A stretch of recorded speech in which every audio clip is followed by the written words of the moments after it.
Mm-hmm. I Yeah, see us. we are live. Happy Monday, everyone, and welcome to Star Wars Rebels Revisited. It is another week full of awesome Star Wars talk, and we have so much news today, you guys. We're inadvertently becoming the news beat. This is what happens when you say something that it's like, oh, we're not in the moment, and then all of a sudden it's like news drop. We are So the moment. we were live on air for the Mandalorian trailer last week, which was very exciting. And then this week, today it turns out it looks like Monday is going to be their news drop day. I don't know if that'll remain consistent, but we had all the guest reveals for Star Wars Celebrations. So that was pretty cool. A good chunk of them, yeah, hopefully. Yeah. And you never know if they're going to have more. Official Picks is running the show again this year, and they are wonderful. Ben Stevens and the crew. So they've got a lot of really awesome guests lined up for that. So They also announced the extra tickets were going on sale for the Friday, yeah. That's Saturday, right. and Sunday. Some single day tickets, because all the multi-day I think are sold out. Because it's a 5-day show again. It's Thursday through Thursday, No, Friday, Saturdays. It There's no starts on Monday. Friday. It Oh, starts right. on Friday and goes to Monday. I keep forgetting that there's no Thursday. It's Friday to Monday. It's so stupid. Yeah, it's a weird time, and it's Easter weekend, which is even weirder. Yeah, believe me, I have a lot of things planned for Celebration, despite the fact that I won't physically be there. But the amount of activity happening is wild. Hi, Sarah. True. Hi, Jen. Welcome to my Celebration brainstorming planning meeting.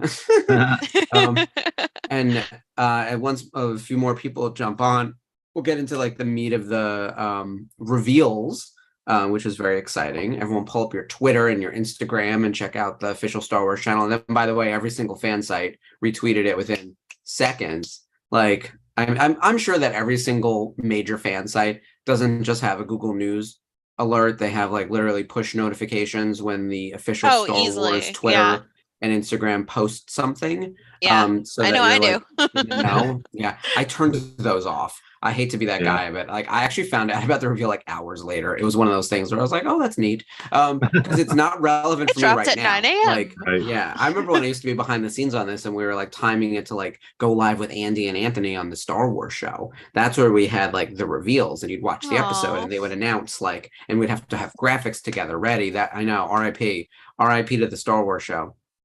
Yeah. Yes, and Dave, we have some announcements about us as well. So yeah, we really are the Barbara Walters and David Muir of the VCN over here with all the news.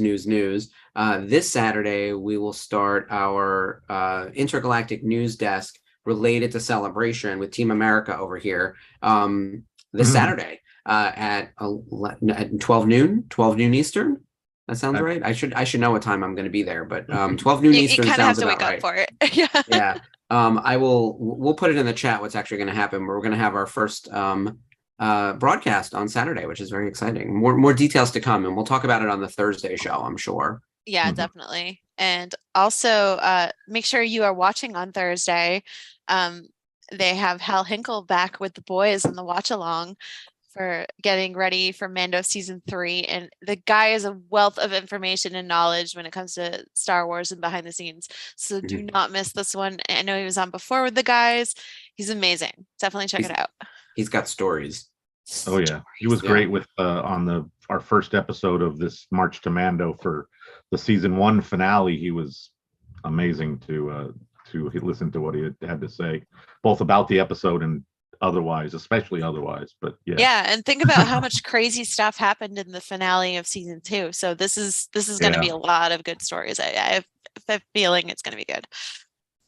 Yeah, it's going to be a fantastic episode on Thursday. I love the Thursday with the guests. It's always fun to see people who are contributing to making the show. That was one of the things that I loved best about working on the talent side. So as I saw these announcements come out, I was like, oh, it's bringing me back to 2019. And I was like, oh my God, that's almost 4 years ago. Like, that's a high school career. That's a college career. Like, it's amazing that much flies. I don't want to think about that. I still can't believe that we are in 2023 now. I know. It's kind of crazy. But we have an exciting year ahead of us, and it's a celebration year. Not every year is a celebration year. I was telling someone, we were actually talking about this at work. They're like, oh, what's celebration going to be like next year? And I was like, they're not going to have one next year. They did one in 2022, I think, to make up for 2020, and then Yeah. 23, which would have been like 22. So I think the next one would have logically been 2024, but I don't think they're going to do 3 in a row. That's just kind of too much. I think they'll wait till 25. Like, Yeah, I really I think the game plan was to kind of like alternate it with D23, Yep. just so They tried that. yeah, and COVID had other plans, so Exactly. they had to plan accordingly. And yeah, so but hey, you never know. They could They continue could that get process. back on track. Yeah. It's certainly possible. I'm curious to see how that moves. I honestly think, and Florida and California, you have the parks. Mhm. You could just alternate them every, 40, essentially like the Olympics, right? Like 2 years it's Florida, and then 2 years it's California, and it just goes back and forth, and it just keeps oscillating. But I realize Ideally, that would be amazing. yeah, and maybe there's an international one every, or maybe it goes to London then, or whatever. And it's like London, Orlando, California, because honestly, you get so much benefit of being next to the parks, and you could tack on a trip to it. Like there's no Disney benefit Star of being Wars in night. Chicago, Yeah. Yeah. Like, although it was really cool to be like centrally located and like fun that I had to drive the 5 hours in and not have to fly. Like, yeah, it was pretty great. The snow was I was terrible. having this conversation with someone, and they were like, what was the benefit of Chicago? And I was like, there wasn't one, because you have to get on a plane from New York, and you have to get on a plane from LA. At least if you're in California, the LA people don't have to fly. And if you're in New York, the New York people don't have to fly. Like, everyone has to fly to Chicago. So it was the kind of thing, and that was the kind of thing where we were trying to figure out like the compromise of trying to make it like equitable for everyone, just made it also more expensive. You know how the but it airports was are in also Chicago. really cool because it was like halfway across country. So we had a lot of people from the Midwest, a lot of like people from driving. Canada. Yeah, a lot of people from Canada were able to like come down and just drive over the border and be at the show. So it was pretty awesome in that regard. So I don't know. Oh yeah. Yeah. Like ideally, I do think having it at the parks, it also like utilizes a lot of things and gets a lot of business. And there's always the Disney Star Wars nights that they could do there. And I think it also extends the time that people are going to maybe spend around Celebration, just because there are things like the parks to do as well. So and not to mention the fact there really wasn't a lot to do in Chicago. That was my big complaint. Not that I had time to do anything, but like at least in Orlando, I did the one Galactic Night, and I know that when it was in California, they had the thing at Galaxy's Edge. Now that you have Galaxy's Edge, you may as well use it. That's my thought anyway. But I understand that there's also a big international appetite, and so just getting back to London, and I don't even want to call it London, just England, is better for people in Europe.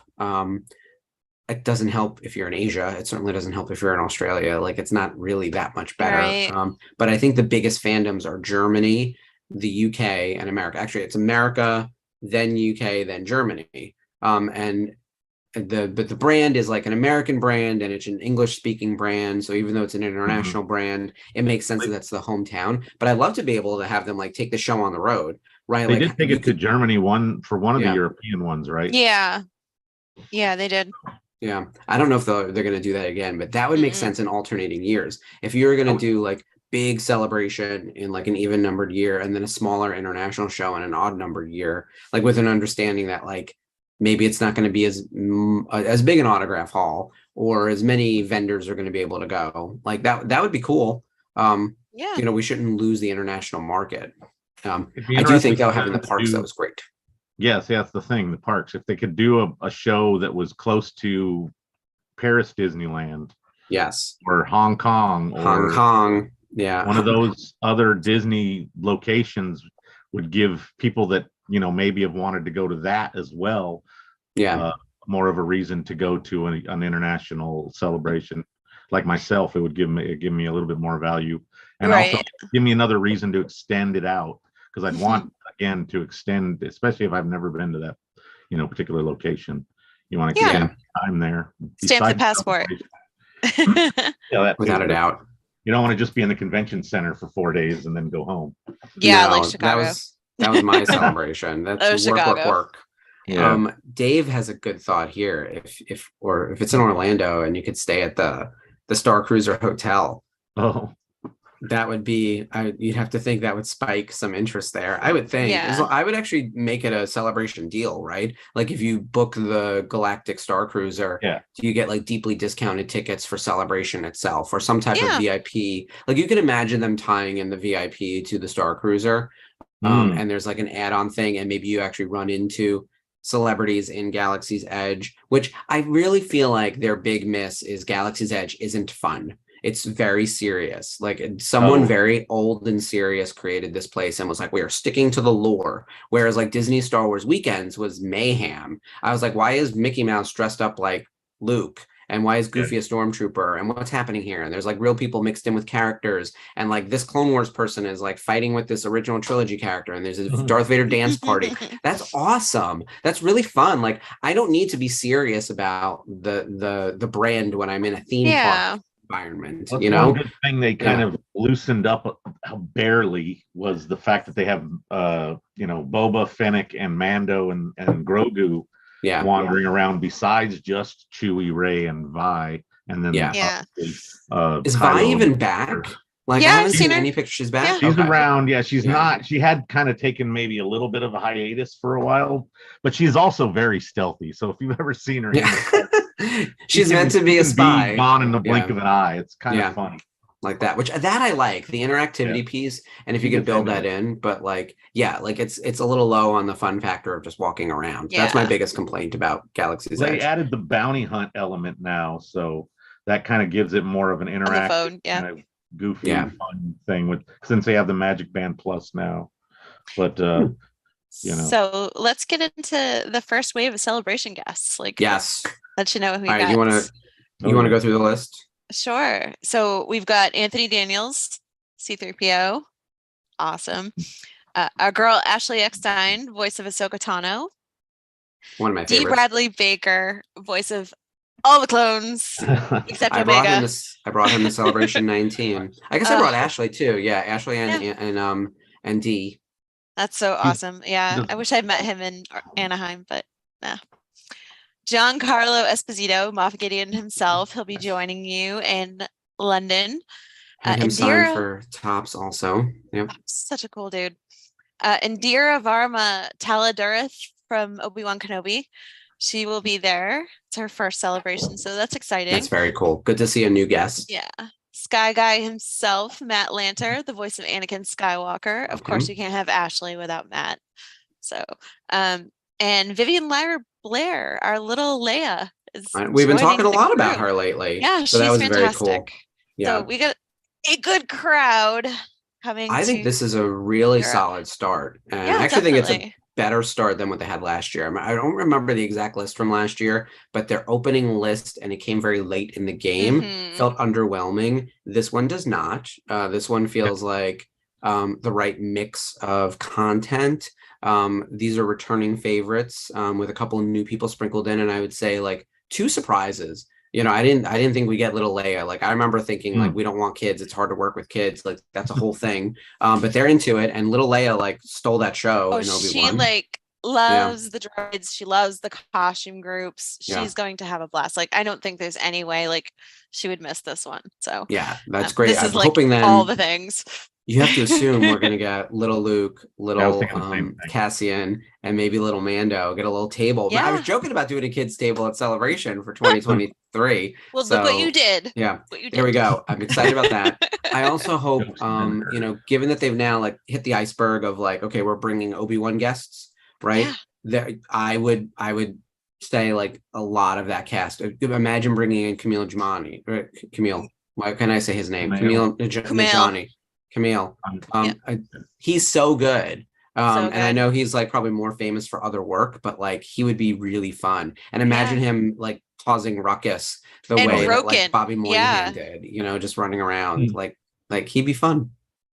Yeah, definitely. And Roken, actor who played Roken, I don't remember. Oh my God, why am I blanking on his name? I'm terrible at names. His dad is Ice Cube. I should know this. Oh, okay. Yeah. So there's quite a few from Obi-Wan that would be interesting. O'Shea Jackson Jr. O'Shea Jackson. Yes, that's right. And of I was course, like, I think they'll do a whole Andor group. Like you'd have to imagine that they'll be in high I demand. would yeah. think so. Oh my I'm sure God. there would be a huge draw for Yeah. it. Yeah. Totally. It'd be really cool. Like I know that Ben has put up a lot of polls in the official picks group of who we'd want to see there, and they had like Daisy and Felicity on the list, and Mm. so that was really cool to see. And if they go, because that's kind of where they're based, that'd be freaking amazing, and I would be so jealous and sit here rocking in a corner crying. But you know, um, it's off to a really good start, and you know that odds are good you might see you in there. I would love that. Yeah. It He was is there last London. year. Yeah. Yeah. He was there last year. My feeling is if they've been there once, unless something egregious happened, there shouldn't be a reason they wouldn't want to come back. Definitely not. Yeah. And especially someone like Ewan who just had a show on air and was the lead, right? Like you can imagine Hayden coming back too. He didn't do last year, and you have to wonder how many people also didn't say yes to 2022 because of COVID. I mean, we had glass panels up, right? So Just for two people. Yeah. yeah, it was still kind of a thing though in the air, right? Like I remember talking to some people at like after hours stuff, and they were like still wearing, and of course you're masking everywhere, and they're like they were young, and they were talking about how the first years of their 20s, just like this is the new normal now, and it's like I don't know if we're ever going to get back, and now as we're coming up on this one, I was like I wonder if we're going to have masking and glass panels and any of that stuff, and I'm not saying that like we need it, but I'm not saying that it's not a smart thing. Like I feel like if I were there, I'd be wearing a mask the whole time. I masked the entire time at New York Comic-Con. Yeah. So yeah. David amount is of right. people. Andy Serkis. That would be Oh yeah, we definitely phenomenal. gotta get Andy. Yes. Kino Loy autographs galore. Who knew that he would really pop in such a huge way, especially after Snoke sort of fizzling. Now Andy's back. Now I need to get someone to get a Kino Loy picture signed for me if he shows up, because I have a Snoke one, and he wrote on the neck, which is kind of disturbing because you know how the neck looks. But yeah, so I don't know. Do you think we'll have any of the Rebels crew out there? I doubt it, honestly. Like Yeah. as we have more and more slices of content, like Rebels is less relevant. I think you'll see no one from Resistance. You didn't see anyone last time, right? You did in Chicago. Oh, sure. No, I brought them Yeah. to Chicago in 2019. For 2022, there was no one from Resistance. Yeah. And honestly, I brought most of the Rebels cast in 2019, and there weren't that many in 2022. It's because we have more content than ever. You have to make room for Andor. You have to make room for Obi-Wan. You have to make room for more Mandalorians, which we weren't allowed to have in 2019. 2019 was before any of the new Disney streaming, and even Rebels was off the air by then. So at this point, how relevant would it be to bring in like Freddie and Taylor? And I love those guys. But like even the leads, like imagine trying to then get to like the sixth person down, unless they're a brand new signer who's like never done it, like David Oyelowo. But even still, like you'd really have to make the case for saying, oh, his character has meaning in the upcoming Ahsoka show. Like I would say if you wanted to bring in like the new woman who's playing Sabine in live action, and you bring in Tia Sircar, like that could be interesting, right? Because you'd have both of the Sabines. There's like a reason for being. Same thing with Vanessa. We know that Hera's coming, but like it's a stretch. It's not going to be top of mind for people. Already they're going to be like, I need to get a Bad Batch poster. Someone already said in the group, which by the way, congrats on the group. 45,000. 45K. Like, that's amazing. We so love you I'd like to guys. think our little show is pulling in all the new viewers. But in all seriousness, that's amazing. These guys run a great community here. So this not surprising to me that people are joining this group while Facebook is plummeting downward. Like we're growing in size while everything else around us is like crumbling. And I credit that with like so much information. Like it's not only about like where to get celebration tickets, where to get Bunta tickets, where to get after party tickets for the bash. But it's also like how to get around London, where are you staying, converter tips for your phone charger, like all this stuff you don't think you need to know, but you need to know when you go. It's highly informative. It's a good community. People are honest and answer you truthfully. Like you don't have any trolls or any people starting trouble. It's just so well run. So shout out to all the mods and the admins. You guys are rock stars. I was gonna say I'm in a few groups and I see people getting banned constantly in other groups. Yeah. I've seen anyone getting banned here, and at the same time, like there's no bad behavior. Like, Right. so let's keep Here it and that there. way. Yeah. Yeah, and that's Um, a testament to the guys, like it's and the girls, it's so well maintained that if there is a problem, we don't know about it. Currently at That's true. 45,009, just Oh, Woo! for informational purposes. Yeah. So what was I going to say about the group before I mentioned we hit the number? Oh, someone already mentioned in the group about starting a big cast piece for Obi-Wan because you have 2 guests already. So there we go. I've got And a Spencer's already got one underway, so yeah. So, and that's the thing, like people have started Andor pieces, people have started Obi-Wan pieces, they're going to want to keep moving on those. I think the Rebels pieces, other than mine, which there aren't that many probably to begin with, are probably already well in process, right? Like we're on I to need like to the next start stream one. of content. Yeah. And that should be your goal for 23, 24. Like start a Rebels piece and start small. Like some of the people we know we can always see, like Vanessa does the circuit often enough. I That'd be a don't good see starting point. her at cons. Like I haven't seen her at cons in a while. Been a little while. I also Yeah. think some of it's COVID. Like I was telling someone, like people who used to do conventions more frequently haven't in a while, and it could be COVID. Because I also think promoters are not bringing in as many guests across the board, and there Yeah. aren't as many conventions. 2019 was peak convention year, the same way that 2022 was peak content year. Like we're going to come down from that. So everyone prepare to not have to absorb as much content in 23 and 24. The slates are not there, which But I I like think the is a stuff good to thing. watch. I've missed out on stuff because I just can't keep up. I'm watching The Last of Yeah. Us right now, and I'm watching nothing else. Yeah. That's it. Jeff needs to catch up on it, but like this week's episode was Catch up. kind There's of 2 episodes. Why'd you fall behind already?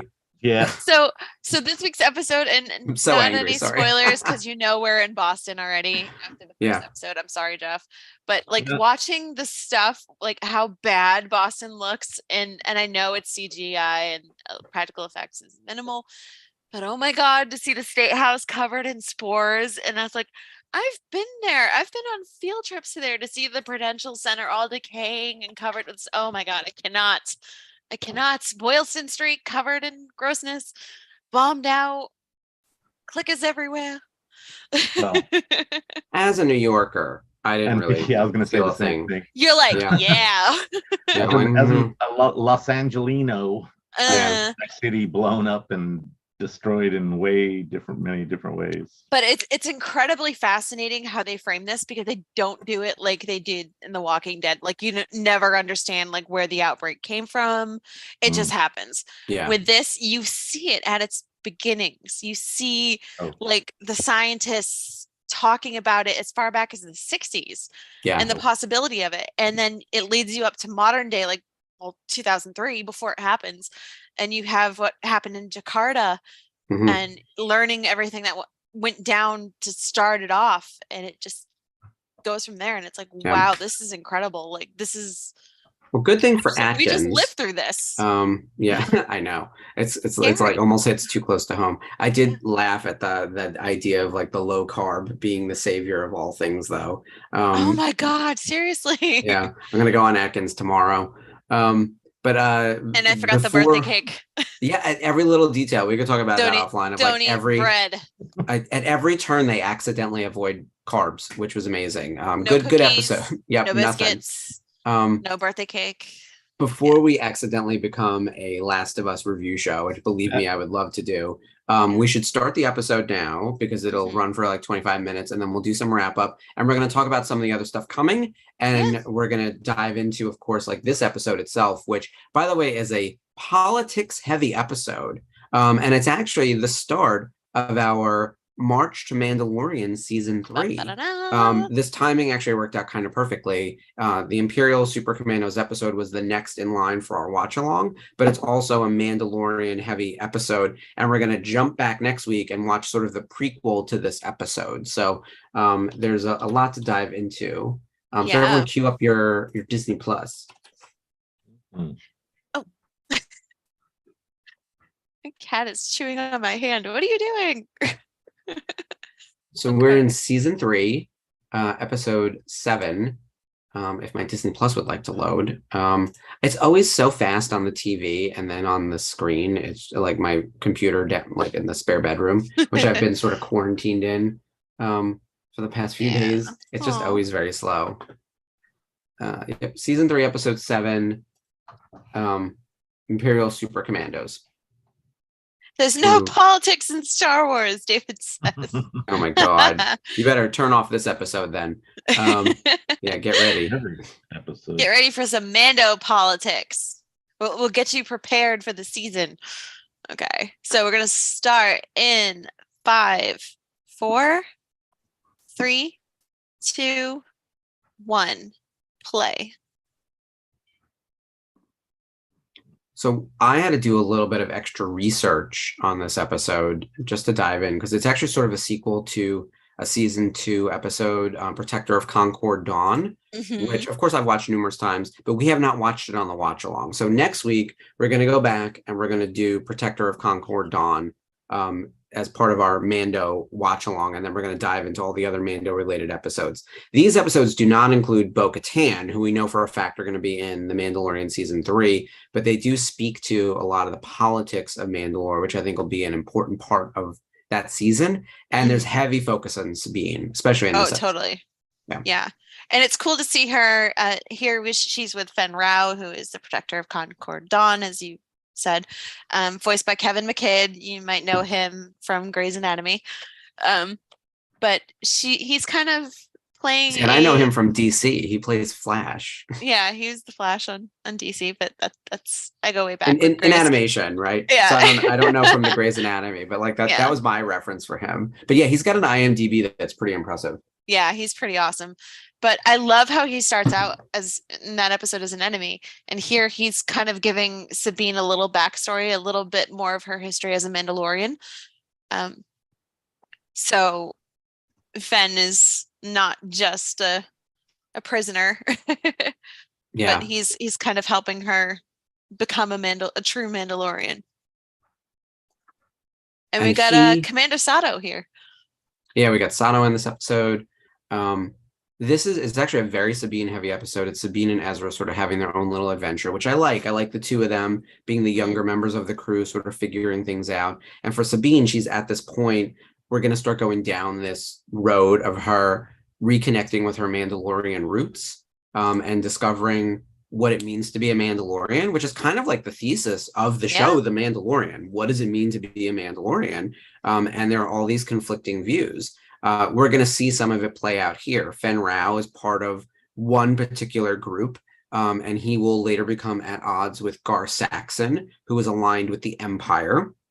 But Fen Rao is sort of like I would say almost a neutral character, but he's a little more like, if you're going to place like good, evil, neutral, like he seems neutral in that like he thinks the Empire and the rebels are the same problem. You know what I mean? Like he doesn't care. Like he's very all about Mandalore, and he doesn't care that he thinks that Sabine is like a traitor for being a rebel. And he also thinks that Gar Saxon is a traitor for being part of the Empire. So they're both the same to him. Yeah. Like, you know, it's just two sides of the same coin. Yes, that's the best way of phrasing it. Whereas he took these two down pretty easily. Like you could tell that he's got years of experience on both of them. He got the jump on the Mandalorian of the group and the Jedi because he's well seasoned, right? Like this is someone who escaped their little prison just based on his experience of being a Mandalorian, right? Chopper is not happy that he escaped, and he's beating up Ezra for it. I kind of like how they land on this planet and instantly Sabine puts her helmet on, like true Mandalorian. Yeah, you can tell something's wrong. He's like, this is not good. He just gave up. I have to dig up my Darksaber for the rest of our watch-alongs. Yeah, mine's in this. Oh my god. I didn't get one from Galaxy's Edge, but I do have the Hasbro one, so I'll have to pull it out. I've got the rupees one, which is okay. I have the cheap Hasbro one too, so it's fun. I think I might from some guy that works for those companies of a lovely Darksaber. It is top of the line. Does the battery still work, or the I don't even know where it is right now, but it should be treasured and hung over the mantle. That thing was $9. It actually might have been like 15. I think the SRP was like that affordable, right? Like we make really accessible Halloween costume pieces. So anyway, this is where it's all coming to a head now. I could sit here and just like watch Sabine talk to Fen Rao. I'm one of those where I love a movie that's very dialogue heavy. I know some people want action, and some people want story progression through plot that way. I love the sitting around dialogue kind of stuff in movies, and same in TV shows. I know there's usually more of a show don't tell. I think hearing the two of them talk about backstories is really interesting. Mm-hmm. So, and we're learning that like the Mandalorians are not a monolith. Like they're not a homogenous group of people. And we know this because we're deep in the fandom, right? Like there's Boba Fett, there's Jango Fett, there's Satine, there's Bo-Katan, there's all the Death Watch people. Fen Rao is part of the Concord Dawn group. But then you've got Gar Saxon, who was part of Darth Maul's group. Vizsla. Yeah. So, and he, they wore the red with the horns and everything. He first premiered in the Son of Dathomir comic. So he was aligned with Maul, and he's trying to, and that's how you know he's like not really a Mandalorian. Like if you aligned with Maul, you're just power hungry. Like it's the kind of thing where like, what were you thinking? And then after this now, he's working for the Empire. So he's just working with whoever is going to put him in power. He's technically the Viceroy, which is such a throwback title to like the prequels. I don't think we hear it anywhere in like the new Empire stuff. No, we don't. And it's not fair for Fen to blame Sabine and the rebels for this happening. This is all the Empire. Yeah, he doesn't see the difference yet, and he actually has a lot of personal problems with Sabine too. Like he doesn't respect her because she turned her back on being a Mandalorian. But what's funny is she defected from being part of the Empire. So in my mind, that makes you like, but he doesn't know that. So it's different for him. And oh no. Let's talk about these costumes because holy shit.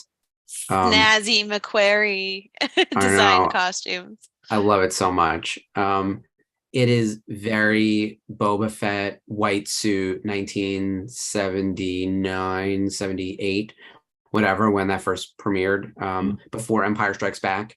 It's like a combination Boba Fett, white armor, and then mixed with Stormtrooper. They just updated the visor. They talk a little bit about it in the Rebels Recon episode, and they actually showed the white Boba Fett footage that's in that gallery thing on Boba Fett, which people love referencing now. I remember for the longest, they would never show it. And now it seems like it's everywhere.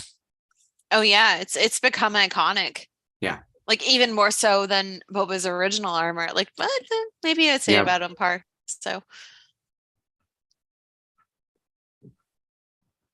I love Sabine's armor in season 3. It's my favorite. Yeah, her armor is very cool looking. One of the things I think it's doable. I'm not a builder, but one of the things I want to do is be able to offer things that are buildable for people with more skill than me. Chest armor, shoulder pieces, like various parts and pieces, and some helmets, customizable kind of stuff. Like I think all of that could be really fun. For me at Denuo Novo, we're trying to make 2023 like the year of Mandalorian. So you know the show comes out on March 1st, so we're gonna have something happening. And at Celebration, we're going to have something else happening. Products. And one other thing happening in less than, I think it's like 10 days. We've got the Mando, the Boba Jango jetpack kit is finally coming. So that'll be available for pre-order very soon. So we're trying to figure out how we exactly release that, but it's coming. It's a buildable kit, like most of our stuff. That's really cool. I would, like I painting those goggles, my hair goggles, like building and sanding and painting, like that, like inspired me. Like I don't know, it's the smallest little thing, but I loved doing it. So yeah, I'm not physically making any of the helmets, obviously, but you know, when I get to actually get some hands-on with some of the stuff, it's the kind of thing where I'm like, I could see myself, if I'm given a stencil and some paint, like doing a custom version of a helmet for myself. Like I would love my own customized Mando helmet. Like my fraternity colors are blue and orange. Orange is one of my favorite colors. Orange is they're all complementary over Rebels. colors. Yeah, exactly. So there, and I was a fan of the Mets growing up. So like, it's the kind of thing where like orange would have to be a part of this. And so I would love like an orange kind of helmet, which by the way, we see in Mando season 3. So Yeah, I'm in that camp now where I'm like, I want to make my own damn helmet. Mhm. And I got to do figure out it. like, what is my signet? Like, what's my spirit animal? Like that kind of stuff. Mhm. It's all stuff to think about as I have other real problems to solve. So Loth cat. there you go. I would definitely have the Loth cat, I think. Like that, Or at the least the more Tuca. see, because I'm not a wolf guy, but I'm a cat guy in You real are a cat life. dad, so Yeah, I'm a cat dad. And the Loth cat is in universe as an answer to that. And being such a rebels guy, you get, oh yeah. my God, we could all be Mando Loth cat crew, like the Hell night yeah. owls. We could be the Sign me cats. up. Yeah, that could be really fun. Michael says, do it. Yeah. Oh my As soon God, as I right, find a Sarah? spare I love minute, Sabine's hair too, as you can see. Like, I don't season know. 3 hair is underrated. I think the white with the little bit of color at the edge is Honestly, if it just so wasn't so cool. much work, I would probably do it now, but yeah. You have to bleach the shit out of your hair though. Oh, It's like I so not know. good for you. And I'm trying to Yeah. get my hair back to a healthy place. Like I had the rogue hair for 4 years, like literally the bleach in the front, the Mhm. natural light brown in the back, and I loved it. Absolutely loved it, but it broke my hair in the front, like little tiny breakaway pieces. And I'm like, you Yeah. know what? I'm just gonna dye it red. And I did for years and years after that. So, but I've never, other than like high school when I had blue streaks in my hair, I've never gone like full crazy color with my hair. So that'd be interesting. I haven't really either. I think everyone had blonde tips at some point. Everyone goes through that douchey young guy phase. It was the Um, late 90s, early 2000s. yeah, exactly. Um, I'm loving this conversation because Hmm. Ezra is trying to lie, and he's already said that he's Hondo Anaka. Mhm. A part of his crew. And then he was looking for he says that Fen Rao sent him. Oh no. Yeah. Oh Also, boy. Gar being John Favreau is pretty amazing. He's Ray Stevenson, Gar Oh, that's Gar right. I'm Saxon. sorry. You're thinking It's of the other one. You're thinking of Pre Vizsla, yes. Pre But actually, we Vizsla. should talk Oh, about Ray yeah. Stevenson. We need So to talk about him. I was actually doing my Googling before, and we were trying to come up with like what was the silver bullet, like how would you know Ray Stevenson? And his IMDb is like a mile long, but the reason he's Yeah. been in Star Wars news recently is that he was cast in the Ahsoka show. And once, of Mhm. course, they cast him, everyone's like, he's already done a voice in Rebels. He's playing the character. It's time travel. Like, you know how it goes. It goes straight down the Yeah. rabbit hole. We go right Now, down the rabbit hole. right. There are already too many clues, though, that like, oh, look, the small jetpack. Oh my God, I'm dying. The small jetpack for Sabine. Sabine has a She jetpack. gets it. Like, And yeah, yeah, that's so she amazing. finally gets her jetpack, you guys. This is It's iconic. she doesn't does she does she loses it at the end of the episode though, right? Like, am I imagining that? Because or does it come back Um, later? I don't remember. I think Ezra gives her one later. Yeah, she definitely Am I gets one right at on a later that? point. Yeah. But like the I totally lost my train of thought, but like because I was very excited about the Sabine jetpack. But Ray Stevenson. Yeah, So Ray Stevenson. Gar Saxon, and we're just going to put the spoilers out now. The show is no longer on the air. Gar Saxon doesn't survive Rebels. His character, by the time the show is over, is over. Fen Rao survives. So as we think about who could turn up in Mando season 3, who's actually now someone who's in line to potentially be the Mandalore, like who's someone who could wield the Darksaber and rule Mandalore, like Fen Rao is a possibility. Gar Saxon is not. But Fen Rao is. Gar Saxon is actually killed by Ursa Wren, who is Sabine's Yeah. mom, which is awesome, who is name dropped, not by name, but by title. They say Sabine's mom, right? In this episode. And he says something like, your mom's on my side. She sided with me. And Sabine is like, she didn't side with the Empire. I'm sure you coerced her or whatever it is, right? So that's the kind of thing where this led to a ton of speculation as to who is Sabine's mom. Do you remember that discourse? It was wild. Yeah. It Yeah. was absolutely crazy. And it's the whole amount of leverage that the Empire holds over Mandalore now. They would Yeah. actually have their agents on Mandalore enforcing things. Yeah. So I think that see, it's a Phoenix Squadron, right? He knows all. Yeah, there's the mother. Mother's looking for you. There's no way that Ursa Wren, and we do meet her, and she seems cold and terrible. Turns out to not be, but at first glance, like they're not really happy with Sabine. You know, yeah, I doubt you gave her much of a choice. Like, She knows. I was thinking when this came out, it wasn't going to be Bo-Katan because like Sabine Wren has said repeatedly she's from the clan name Wren. If she was a Kryze, we would know it.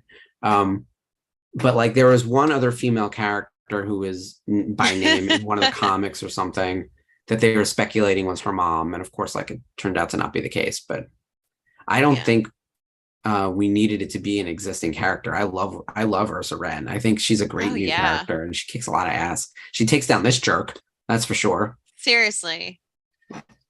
Forget like, proper duels on Mandalore. Like, don't mess with her daughter. Yeah. Oh yeah, and so Sabine bests him in combat. Yeah. She beats the crap out of Gar Saxon, and then Ursa Wren has to kill him.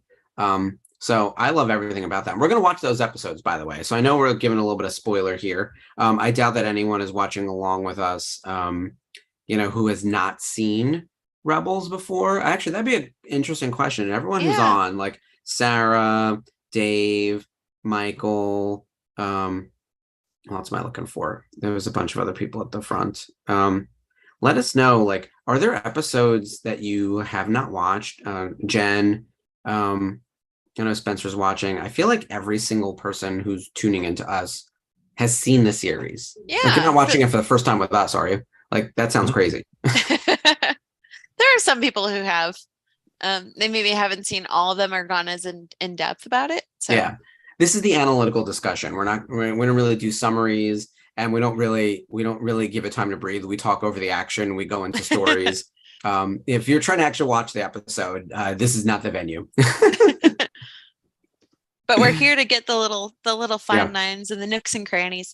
The little things, like the fact that they don't name drop Ursa and they just say Sabine's mom. I completely forgot about the discourse that happened until I was watching a different recap video from years ago, and they were like, "Who could it be? Who's Sabine's mom?" And I was like, "Oh, that's right. That went on and on because we don't meet her for a little while still." Yeah. Okay. So we were thinking like, oh, could it be like, somebody who's a Kryze, because we don't see any really of the other families, and it's the fact that she's mentioned but not said that it was like kind of toying mystery with us. Sibling. The mystery Kryze sibling who I'm obsessed with. Although I will say, named in the chat. Let's see. So Michael, Sarah, Jen, Dave, all of you. Yeah, I assume that all of you guys had watched this series either at least once or if not multiple times through. That's what allows us then to do the deeper discussion. Like recaps are helpful to keep like its plot, but like we're getting into story. There is a difference, plot and story. Like we're really trying to get into the analytical side, the discussion, the big questions, like how does it ladder up to like what's going on in the rest of the universe, which is why we're doing this March to Mando season 3. Right. Like, I think knowing this nonsense, this bullshit civil war that is ever brewing, never ending, who can keep track? I kind of love it because at the same time, that's Earth, right? It's kind of like talking about the planet Earth, and it's like, why can't those idiots all get along? Mandalorians can't all get along. Like no one likes each other. They're all from different houses. Everyone has a different claim. Like Ursa's obviously running her little clan. I shouldn't say little, but you got the armorer. So, all right, who wins in a fight? Bo-Katan, Ursa Wren, the armorer, and Sabine Wren. Assuming like obviously the mother-daughter can't team up, but like those 4 women are different ages, obviously, and different time periods and whatever. But like I'm still waiting for my Bo-Katan armorer throwdown, but like throw in Ursa too. Ursa was with Bo-Katan in the Clone Wars. God. We saw it in season 7, and Sabine Wren's going to be in the show. Was that Ursa? She was in Clone Wars in season 7. Yeah. Okay. The voice actress wasn't back though. I don't think she had any lines. But yeah, she's in that small scene with Bo. Okay. It was quick. Speaking of voice actors, got a little bit of news on comic book resources today, CBR.com. They're reporting that Lars Mikkelsen claims that he won't play Ahsoka's live action Thrawn. So it says he told an interview with Express, "Well, I haven't had the offer," when asked if he would consider playing Thrawn again, but yes, sure. He also confirmed he was aware that many Star Wars fans continue to lobby Lucasfilm to cast him as the blue-skinned villain in Ahsoka, although he declined to comment on the subject of it any further. So he's saying it's not happening, but we'll just take it at that. I'm inclined to believe him because he has no benefit in being that specific with a lie. Like, yeah. I also don't think that the voice actors should assume they're going to be cast in live action. These are different skills. And I actually think a lot of them are aware of that, but the general audience, the general population does not realize that voice actors. We got lucky with Katie. Katie is the unicorn in all of this, right? Yeah, most voice actors cannot make the leap to screen, and most screen actors are not good voice actors. Hello, Chris Pratt. Like, let's be serious about the different skills that are needed for different media. And some people are like not great on camera and stuff like this. Like they need something very scripted, or they need to do long form podcast discussions. I've seen video gamers who are excellent gamers, but can't Twitch because they can't interact with the audience, right? I just saw Keanu Reeves as Batman and Super Pets, and it pretty nailed it. So. Yes, that also Keanu Reeves is like, also if you're doing comedy in a very specific way, like there's a way in for that. Like if your voice is just naturally like a sort of a misfit situation, or like Will Arnett is a great Lego Batman because he's so serious, right? In the most ridiculous way. Like he's in on the joke. And look, I love Lars Mikkelsen, but like I don't need him to be Thrawn, and nor should he be. Like bring in Matt Smith or someone else like that. I really can't wait to hear the news. I really hope we get it at Celebration. I don't know. I don't care when we get it. I want it to be right. Right. And I think there's going to be such an overwhelming quantity of news at Celebration. I'd rather them reveal a new show or tell us when the next movie in theaters is going to happen. Although I am more of a TV guy than a movie guy. I think I've said that before. I prefer the long form storytelling. So I like TV. All right, that is the way to kick off our March to Mando season 3, right? Like that was a lot of Mandalorian lore. Oh, did you catch the line when Taylor says, "You Mandalorians are crazy"?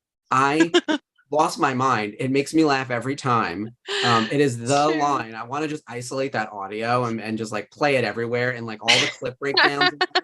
You Mandalorians are crazy, and it just shows like all the shit they've done for the past. Like, I like the line at the end where Ezra looks at Fenn and goes, "I'd rather have you with us than against us." Yeah, because he finally realized that the Empire has infiltrated Mandalore to the point where they have their people working for them, and the only way he's going to get Mandalore back is if he works with the rebels. So that is a huge step. I think Fenn is a very valuable asset to the team. So and he sticks around. He does. He's definitely he's in Heroes of Mandalore, which is so we're going to watch over the next, so now they're in the March to Mando season 3. Next week, we're going to watch Protector of Concord Dawn, which we actually should have flipped this, but that was my mistake. So we're going back in time to season 2, episode 13, and do Protector of Concord Dawn. Then we're going to jump into Trials of the Dark Saber, which is where Sabine learns how to use the Dark Saber, which is great. And then Legacy of Mandalore. And then Heroes of Mandalore, which is our season 4 double episode premiere, and that'll be on Monday the 20th. That'll be the week before we get into our predictions on the 27th, which is just days before the premiere of Mando season 3. So it's so soon. I can't believe it's so soon. And don't forget, February is a really short month. So only 28 days, you guys. Yeah. Pretty big. It is kind of nuts. And then we're into March is going to be a little bit crazy too, because we've got the Jedi Fallen Order game happening.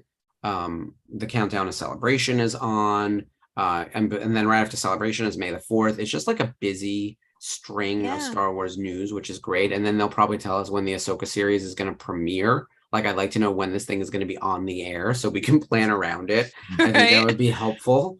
Yeah. But then they'll move that date again. They like to do that to us. They do. They'll crush our dreams. I think that's what our scheduling is really what it is. I know. I think that has to stop. Like we're at the point now where people can no longer hide behind COVID delays. You know, and like we'll watch what we want to watch.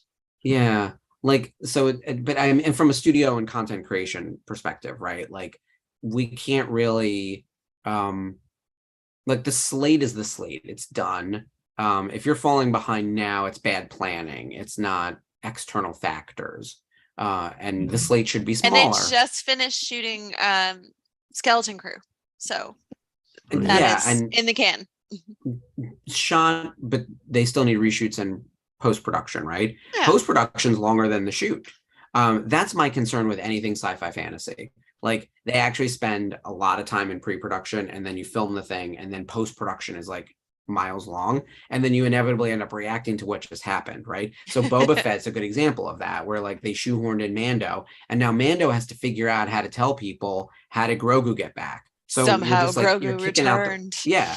Oh, you saw all the memes, right? Like, after everyone watched the Super Bowl. So there's gonna be a little bit of that to deal with. But I think that's not a terrible problem to have. I think people want to see Grogu. Definitely not. You know, I don't want that tension to still be there where it's like, are we getting him back or not? It's like, no, he's coming back. Like, it's not a problem. Exactly. All right. So from this episode, I hope everyone got a little bit of the flavor of like the bonkers political nonsense of Mandalore. And again, like the fact that our ghost crew just like parachutes in there, right? Like Fenrau's been with them for a while, and now we're going to see that this play out crazy as a big stream. jetpack. Like, usually we have like, you know, jet fighters and spaceships going through the canyons, but this time we had jetpacks. So yeah, that was pretty cool. That was pretty awesome. Kind of reminiscent of that bit from the trailer for the new season 3 trailer that shows the those guys dropping out of that ship or whatever it is. Oh yeah, totally. Yeah. It's like that's perfect. Exactly what this picture made me think of, because they did a lot of flying around in jetpacks in Clone Wars, but because we just saw it in live action with like a stack of them. By the way, how cool do those guys look with their like multicolored helmets? And you know, of course, there are all these like trailer breakdowns, like having like the old shore trooper pauldrons and Mando's old chest plate. Like, if you look at his very first chest plate, that red one, somebody had it on and was wearing it like as armor. Like, right, you can tell the dents in the chest plate line up perfectly. So that was really awesome to see. I'm so ready to just like see what chaos ensues and who's coming back. Throw the grenade in. Let's do this. Yeah. Now that we've had a week to sort of like marinate on the trailer, and I've watched all the wraparound content, there's just so much, and it's amazing what a world they've built in 2 seasons, right? Totally. Mandalorian feels gigantic. And it feels almost bigger than the Clone Wars, which is insanity to say, right? Because there were so many Jedi and so many characters, and it was a cartoon and went on and on forever. And yet the Mando world just feels gigantic. Even when you go back and rewatch like season 1, like it just feels so much bigger. All of us, Paul. When Paul Sun-Hyung Lee showed up as Carson Teva, we're like, yeah, that jacket is killer. I want that leather coat, that leather jacket with the little patch. Maybe I could do that. Every now and then I see something that I want to wear, and I'm like, oh, can we get those assets? There was something in Andor, and I was like, hey, do we have high-res photography? Was it the poncho? I'll tell you off camera what it's the thing I want. And they're looking it up for me. Well, we know it's the cop out uniform. Yeah. But you must have it specifically tailored. Yeah. Well, I've got to lose about 10 pounds. You do not. Shut up. And then lift lift a lot more. Seriously, you do not. Like, all of the shirts, especially our Rebels Revisited shirts, make you look amazing. So you don't even have to worry about it. I got served an ad very recently about this True Fit t-shirts or something. I got to look it up. It was the funniest ad though, and it was all about tight fitting in the arms and the chest, and then a little bit more room in the stomach. But it was like a very like in the know douchey kind of pitch to camera kind of thing, and I was cracking up, and I was like, this is exactly what I need though, so I gotta go buy this goddamn t-shirt now to see if it's good. I've been seeing those ads everywhere, and I don't even wear guys' t-shirts. I really feel like I got served the ad like 12 times, and I was like, did someone weigh me? What happened? Like, it just kept coming. It's because all we talk about is t-shirts in this show. That's probably part of it. My phone's like constantly listening. I got served up something just the other day after Jason said something, and I was like, it's listening and knows. Everyone shut up. The FBI's on. God. So it was very that. Let's talk a little bit about what's coming on the network. And we're going to wing it like we always do, because tomorrow is happy hour where there will be a Bad Batch recap. Oh, that's what we didn't talk about. Bad Batch. Yes. Bad Batch recap tomorrow. So Which was not a filler episode, you guys. I No. don't care what you say. It was not a filler episode. It was so cool. I loved it. I thought it was better than and the first Ben three. Schwartz as Teo. Like, we get our Yeah, he was BB-8 great. boy. Our Full on John Ben Schwartz Ralphio. was the best part. Yeah. Full on Ben Schwartz. So. He was the John Ralphio of Star Wars. Yeah. And coming back and being Teo in the place. But I yeah, thought it was really fun. And that's what so this cool. show should be. It should be fun and ridiculous and a little bit like, the Clone and Wars. it literally pushed Tech outside of his comfort zone. Yes. So I fully appreciated that. Seeing Tech do something outside of a computer screen was really nice because he was able to apply his skill more like an engineer than like a theoretical physicist, right? Like that kind of thing. So that was cool to see. And also we're getting now these little slices of each character where we spent like a whole episode with Tech, and I feel like I know him better. And he was smarter than the droid, and he also figured out how to maximize his calculations, but also then finding a practical application that like a computer couldn't. And so there's we still got this Ernie Hudson Oh yeah, as the big bad. As the big bad. So it was really cool to see his backstory with Sid. Yeah. But also Sid doesn't like to have to owe people, but I feel like she's starting to recognize that these people don't view her as, oh great, we have to work for this lady because we owe her something. Right. Like they genuinely are starting to care about her, and she's not used to that. Which that's a tough thing with these gray characters like a Hondo, like because Hondo will always betray you, but he's not going to kill you. He will steal your ship, but he's not going to like leave you for dead. Slight double crossing, but he definitely loves you. Like if you're going to start plotting people from like Han to Lando to Hondo, right? Which I always thought was a combination of Han and Lando. It's Hondo. Come on. Like, I mean, that's what they did. They were like, we need Han or Lando. And they were like, just make a Hondo. And they were like, there you go, Hondo Onaka. So like this idea of where Sid lives on this list, I think she's way farther out. And then Ernie Hudson's beyond her, although he kept up his end of the bargain. Like they won the race fair and square within the rules. And he was like, yep, let her go. We're good. But I also think he recognizes that these people actually care about her, and that's why he warned them, like, watch your back. She's gonna betray you. And that was interesting that he was like, beware of Sid. And I've always liked her, but always felt that she was just like bad at what she did. I didn't realize that she was intentionally deceptive, potentially, or deceiving, deceptive. The amount of bad problems that she has with so many characters, I kind of feel like that's always been underlying under the surface. So, she's one of the scum and villainy, right? So she's going to be in that bucket with anyone else who would have been at the cantina. The cantina is always a clue. So if your hangout is the cantina, like you're one of the kind of sketchy guys. That's what it is, which is kind of crazy because I feel like it's the only location that looks fun in any of the Star Wars, right? Like truly. So, or you're betting on something. Like, is everyone scum and villainy or at work? Like, there's kind of two locations in all of Star Wars. So, like that for me always kind of makes me crack up. But like, that the fact that she's like the owner of like the sketchy bar is like a big tell. I'm gonna make a prediction now, and I think it is a little obvious because it's a kid show. They have to hit you over the head with it. She will betray them in a small way, but then she'll feel bad about it and come back in to save them. Like Hondo. I think, so I think it'll be like that. She's not gonna kill any of them. She's not gonna like. She's going to try to save herself and then have to like go back. It's going to be that thing in cartoons where like you start running and then you decide like, oh man, I got to go back for so-and-so. And she goes back. I think it's going to be like that. I think so. I can't wait to see where it goes next. And it's very cool. They kind of made it a little more tech centric. And I know everybody's like, why tech, blah, blah, blah.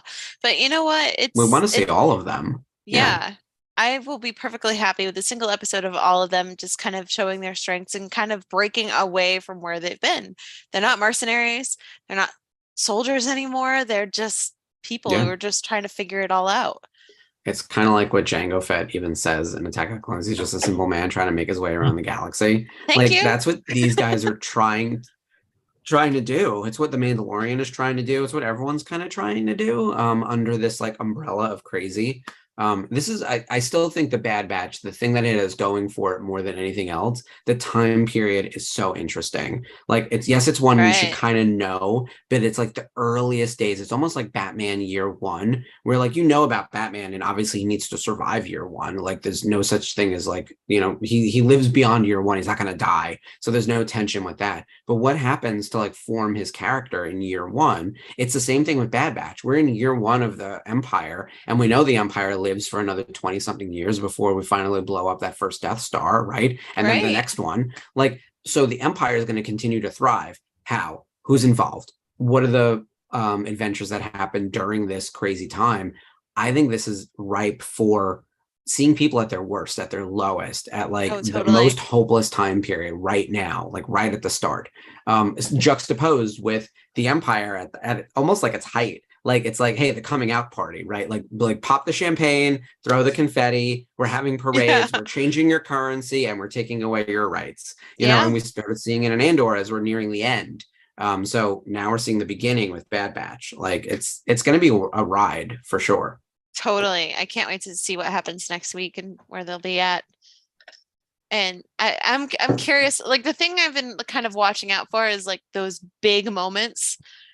I know how Filoni does this, where he has like the little moments that add up to something bigger later on. But I'm like carefully watching to see if there's any of those big moments that are going to be like, oh shit, this is going to be like going crazy later on in the season. Like this is going to blow up in their face. So, and I think the Sid part was definitely a situation that could blow up in their face by the end of the season. Yeah.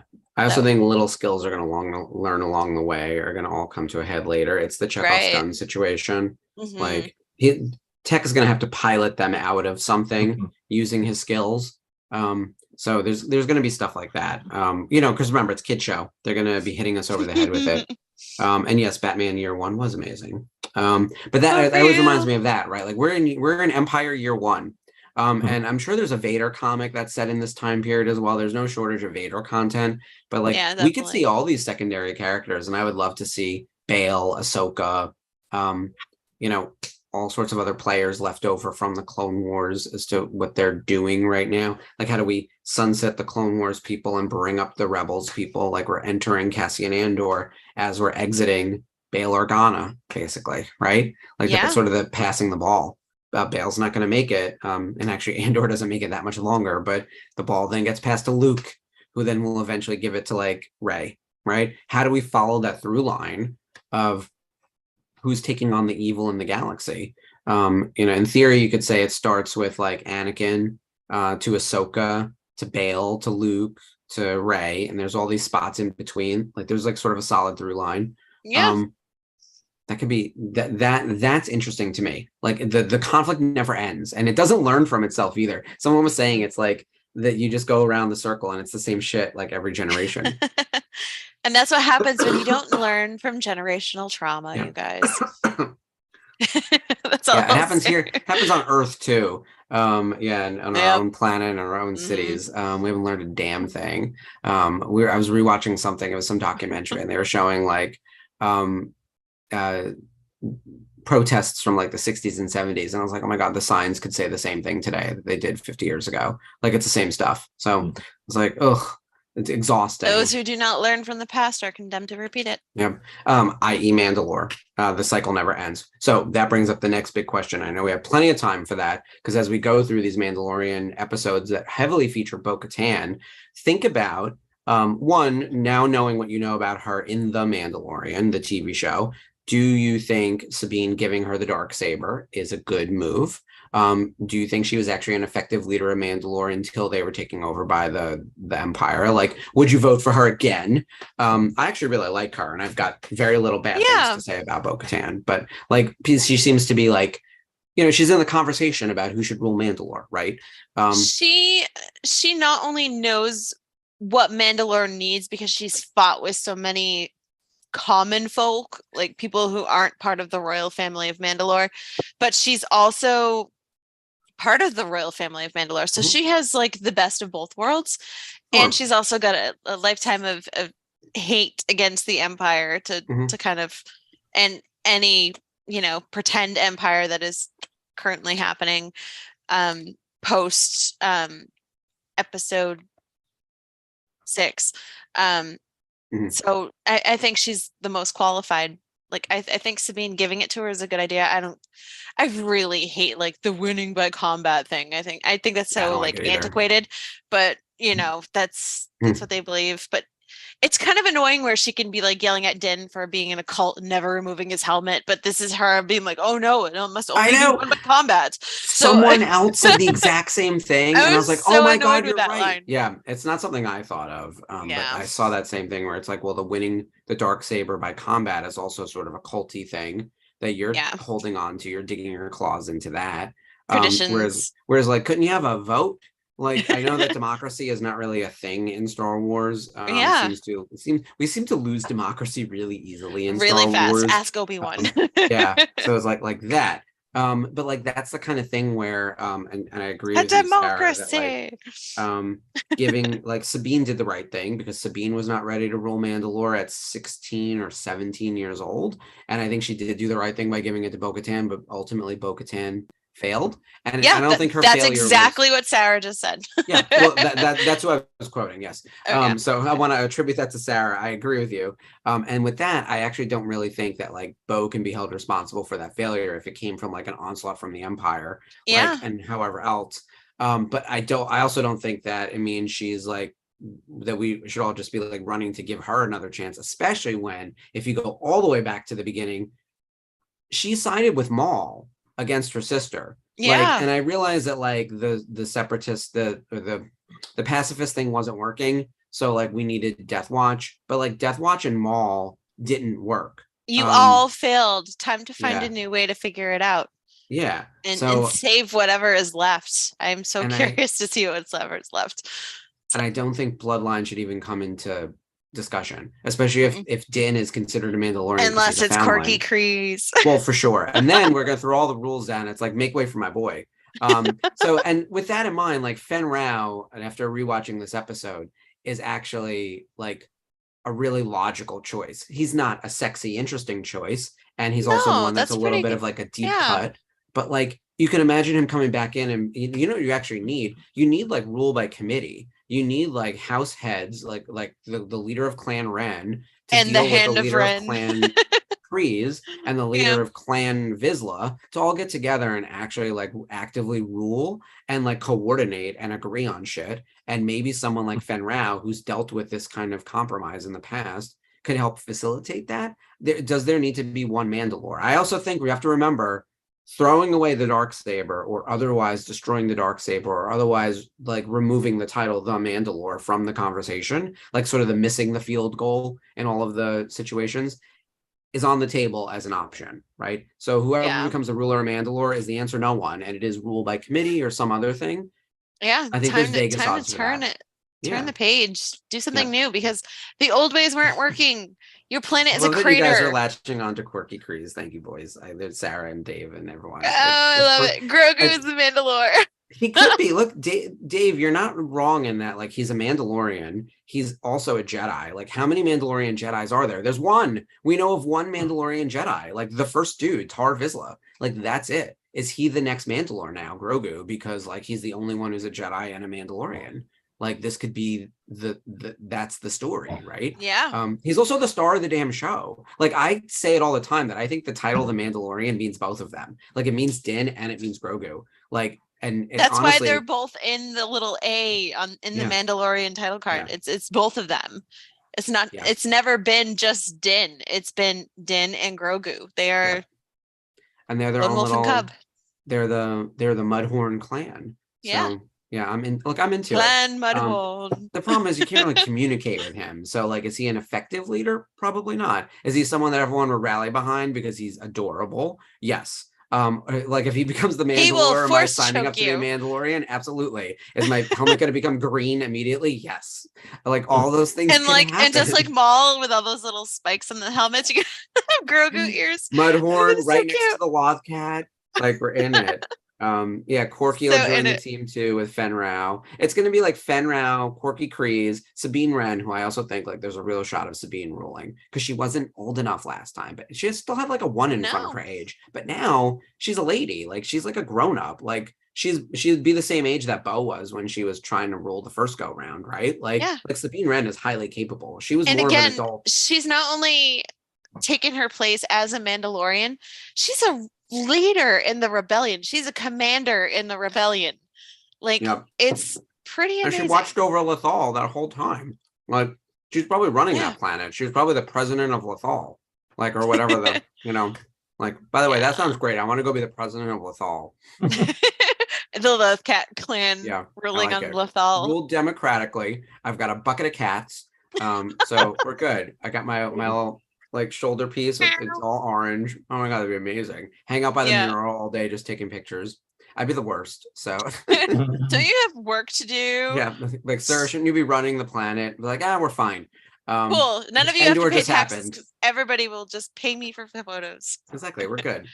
All right. Let's wrap up for tonight. So quick reminder of what's coming. Happy hour tomorrow. Thursday, join the watch along. With Hal Henkel. That's right. Yes, so Bad Batch tomorrow during the watch along, Hal Henkel on Thursday with the watch along, and then Saturday the Intergalactic News Desk with more information to come. But we have some interesting stuff there. Sarah's going to be my VP on Lethal, so I feel like Ashlee is going to fight you for that. But like we could have a whole committee, we could have the whole Rebels Revisited crew given positions. We're going to need prime ministers, we're going to need moffs, we're going to need all sorts of stuff. So we'll start a whole hierarchy. Yes, good ones. We ain't there to get paid. We're there to work for the people.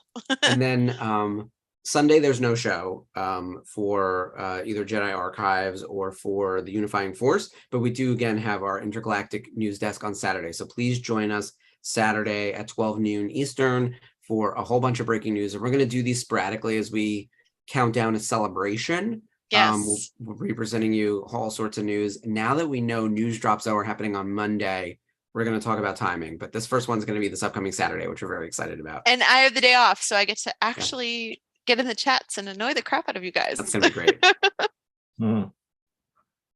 Oh, so exciting. Yeah, it's going to be such an awesome time. There's a lot of good guests coming, as you can see, off to a great start. So we'll see. As it gets closer, they'll announce more. Yeah, it's going to be fun. All right. Good night, everyone. Thank you so much for joining us tonight. We appreciate you jumping in the comments and rooting for Corky Kreese. We love you guys. Yeah. Team Corky. Yes. All the way. Thank you, guys. And may the force be with you. Bye, guys. Bye.